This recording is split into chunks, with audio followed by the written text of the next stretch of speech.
देखिए जिस सवाल में कह रहा है कि एक ठेकेदार ए, बी और सी को काम पर लगाता है। वे उस काम को 10 दिन में पूरा करते हैं, ठीक है। यानी 10 दिन का काम था और तीनों जो है ए, बी तथा सी जो है 10 दिन में पूरा काम कर सकता है, ठीक।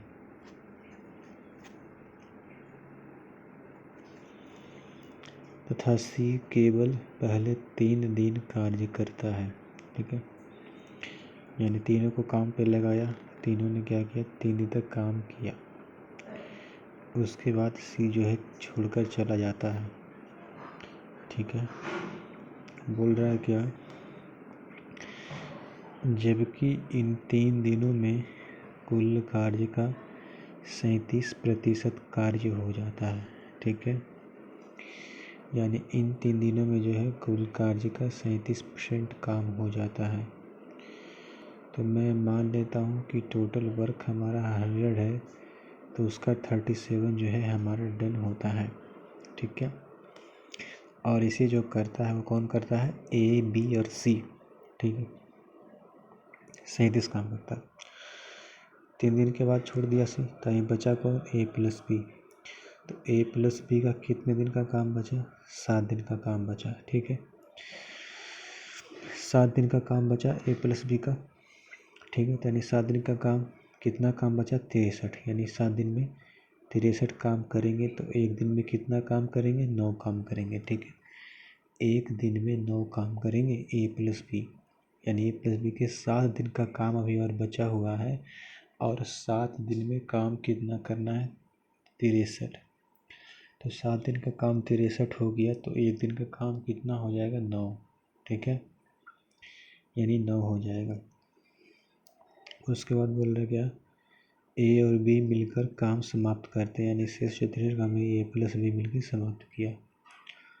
तो ज्ञात करो वे अलग अलग किसके लिए, अलग अलग कौन कौन किसके अलग, यानी ए और बी अलग अलग।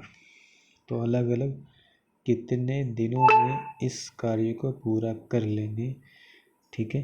यदि ए का 8 दिन का काम जो है, कहती बात है आप लोगों को समझ में आई, ए के 8 दिन का कार्य बी के 4 दिन के कार्य के बराबर है, ठीक है। यानी ए के 8 दिन का काम बी के 4 दिन के कार्य के बराबर है। तो यानी यहाँ से हमारा ए और बी का जो इफ़िशियंसी का रेशो जो मिलेगा वो कितना मिलेगा, उसकी जो क्षमता होगी कितनी होगी, 1/2, ठीक है। तो 9 का तो यानी कि और जो इन दोनों ने एक दिन में 9 काम करा था, तो यानी इस एक दिन के 9 काम को हम किस में बांटेंगे, 1:2 में बांटेंगे, ठीक है। क्योंकि ए का एक दिन का क्षमता 1 है, बी का 2 दिन का क्षमता 2 है, एक दिन का क्षमता 2 है। तो इस हिसाब से जो है बी जो है हमारा क्या होगा, इसका जो वर्क का रेशियो हो जाएगा 6:3 हो जाएगा, या फिर बोलिए इसका जो इफ़िशियंसी का रेशियो 6:3 हो जाएगा, ठीक है। अब देखिए,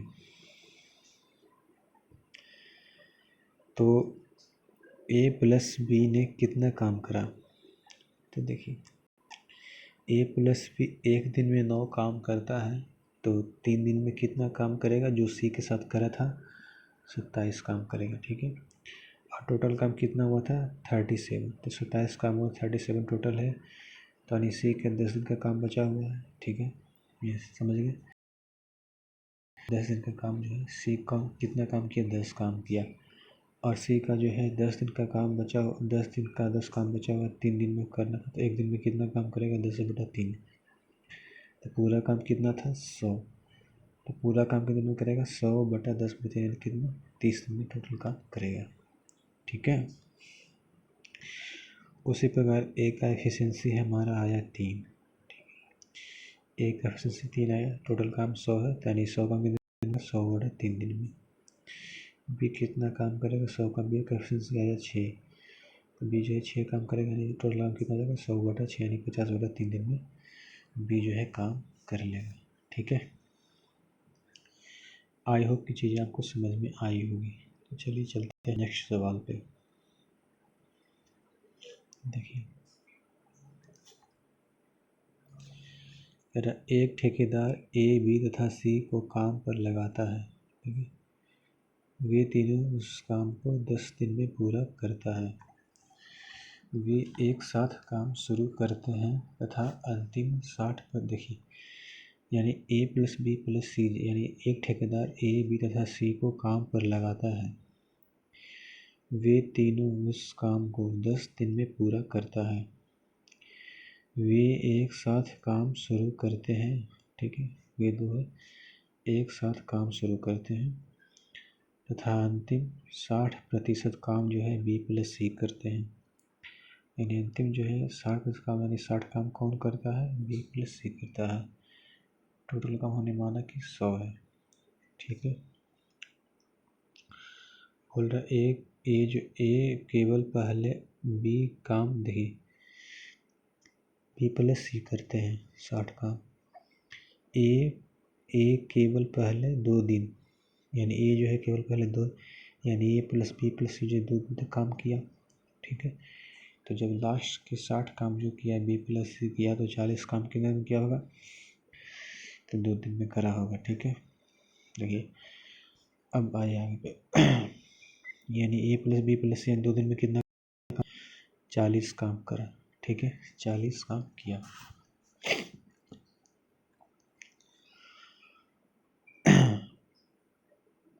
तो बी प्लस सी के 8 दिन का काम हमारा 60 है, तो फिर ये 2 दिन में कितना काम किए होंगे, तो क्या करेंगे, 2 दिन का काम कितना किए होंगे 60, 8 दिन में 60 काम, तो एक दिन में कितना 7 है बटा 8 काम, ठीक है। तो 2 दिन में कितना 15 काम, ठीक है।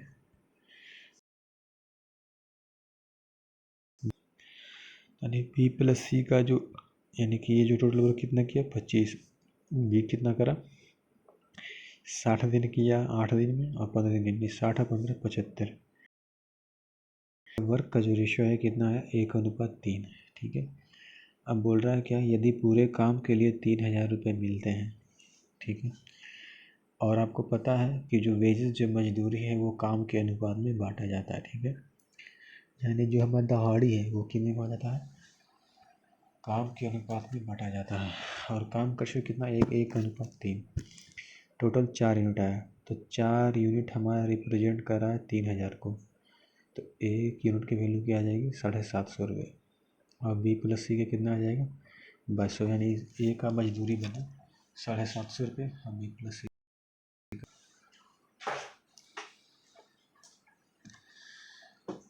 बी प्लस सी का जो मजदूरी बना वो बना 2250, ठीक है।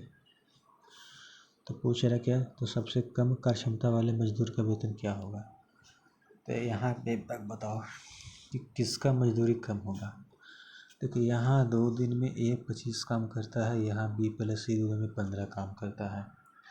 तो यहाँ से देखने से लगता है कि बी प्लस सी ही कम काम करा होगा, हाँ या ना।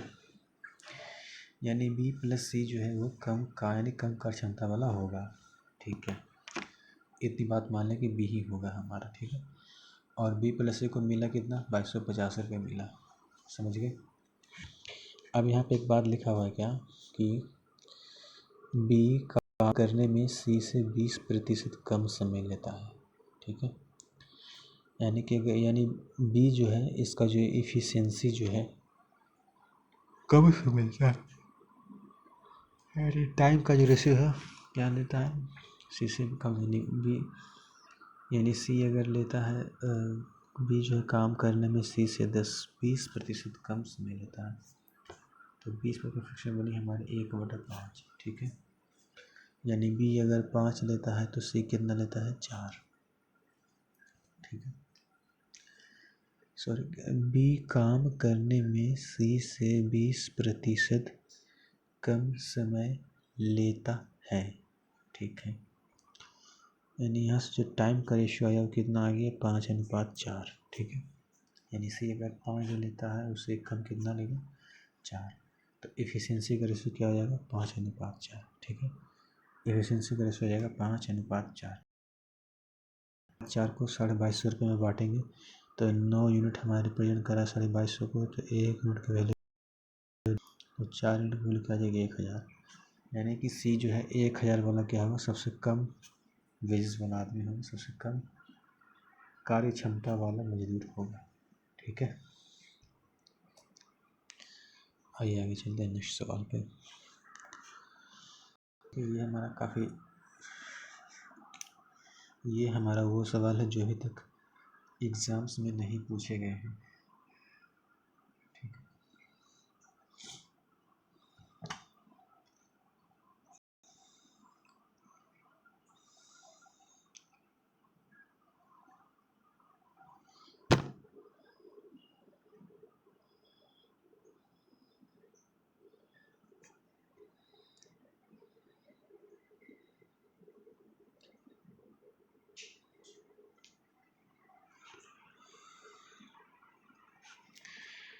एक तथा भी एक साथ काम को 12 दिनों में पूरा करते हैं।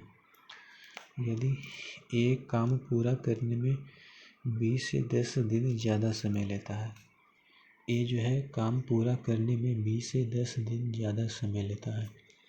मान लेते हैं कि बी अगर x डेज लेता है तो ए कितना लेता है, x + 10 डेज लेता है। तो इन दोनों का एलसीएम क्या हो जाएगा, x × x + 10। ये क्या हो जाएगा, ये इसका हो जाएगा क्या, टोटल वर्क हो जाएगा। ठीक है, तो एफिशिएंसी क्या हो जाएगा, x + 10 × x हो जाएगा, ये क्या हो जाएगा, x + 10 हो जाएगा। ठीक है, तो यहाँ से कैलकुलेट करेंगे तो देखिए ये हमारा टोटल वर्क हो गया x × x + 10। एफिशिएंसी कितना हो जाएगा, 2x + 10। ठीक है, क्या इतनी बातें आप लोग को समझ में आ रही है। ठीक है, देखिए अब कह रहा है क्या, एक साथ काम को जो है 12 दिन में पूरा करते हैं, यानी एफिशिएंसी अपन टोटल वर्क हमारा 12 दिन आ जाएगा, यानी ये जो है 12 दिन के बराबर है। ठीक है, तो x² + 10x बराबर क्या आ जाएगा, 24x + 120। समझ गए, यानी ये इसके बराबर हो जाएगा। फिर हम इसको फर्दर कैलकुलेशन करेंगे तो यानी x² - 14x बराबर 120 हो जाएगा। यानी x का मान अगर हम यहाँ पे 20 पुट करें तो इसका मान क्या आ जाएगा, 6। यानी x का मान अगर 20 दिन आएगा तो b का मान क्या आ जाएगा, 30 दिन। ठीक है, तो हमसे पूछा था कि a जो है उस काम को करने में कितना समय लेगा। तो देखिए यहाँ पे सिंपल सी बात है, अगर b जो है हमारा 20 दिन ले रहा है तो b जो है a जो है 20 से 10 दिन ज़्यादा ले रहा है, यानी 30 दिन हो जाएगा ये। ठीक है, तो हमारा जो आंसर है वो क्या आ जाएगा, ये आ जाएगा। ठीक है, ये जो है 20 दिन लेगा, b 30 दिन लेगा। समझ गए।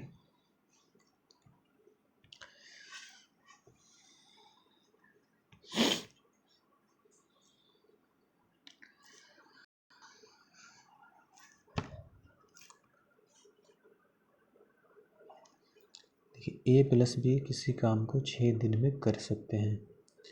अगर a + c उसी काम को b + c से 2.5 दिन कम लेते हैं, तीनों मिलकर 5 दिन में काम खत्म कर सकते हैं, तो a b c उसी काम को अकेले अकेले कितने दिनों में खत्म करेंगे। ठीक है, तो a b c उसी काम को अकेले अकेले कितने दिनों में खत्म करेंगे। देखिए a b c उसी काम को अकेले कितने, देखिए a + b किसी काम को 6 दिन में करता है और अकेले अकेले a + b इस काम को 6 दिन में पूरा करता है, और इस a + इसी काम को b + c से। इस सवाल को कल करेंगे। आज के लिए हम इतना ही रहने देते हैं। ठीक है।